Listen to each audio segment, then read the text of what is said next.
Welcome to our presentation describing what market researchers can measure using biometrics. This is Jeff Gill presenting.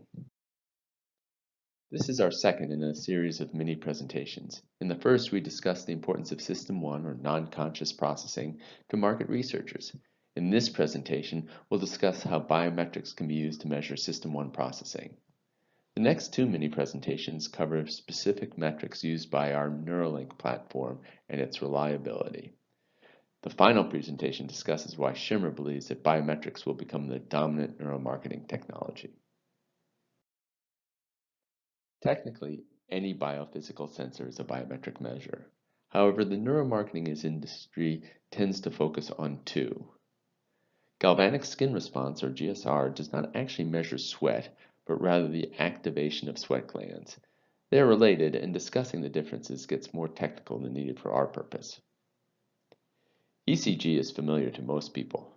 Unlike doctors, we do not need full waveforms, but just measures that are derived from the ECG waveform, like heart rate and heart rate variability.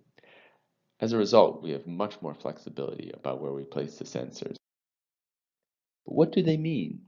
These biometrics have evolved over millions of years to help people survive. I tend to remember it as a story. I'll start my story with a caveman walking through a jungle. All of a sudden, he hears a rustle in the leaves. What happens? He snaps to attention and freezes, lowering his heart rate, but his GSR spikes in case he needs to cool himself for exertion.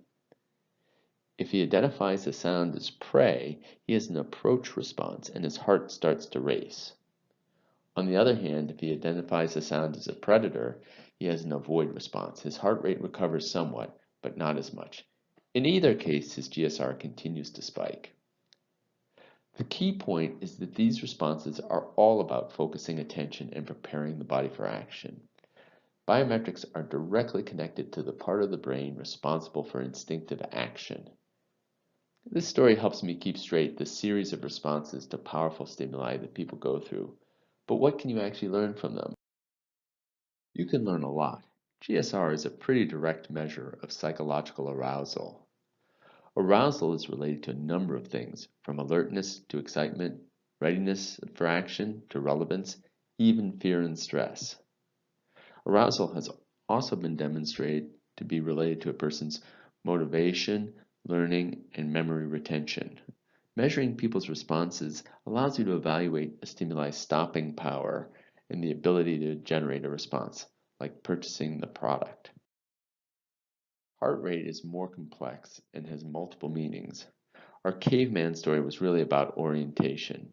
Generally, a high heart rate variability suggests that the person is responding to a stimulus.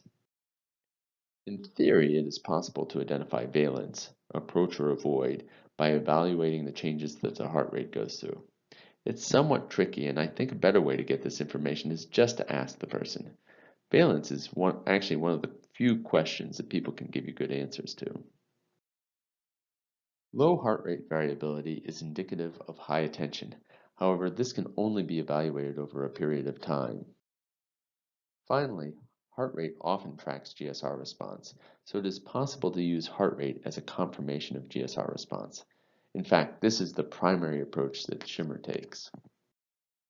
In summary, Shimmer focuses on two biometrics, GSR and heart rate. Biometrics prepare the body for action. GSR measures arousal.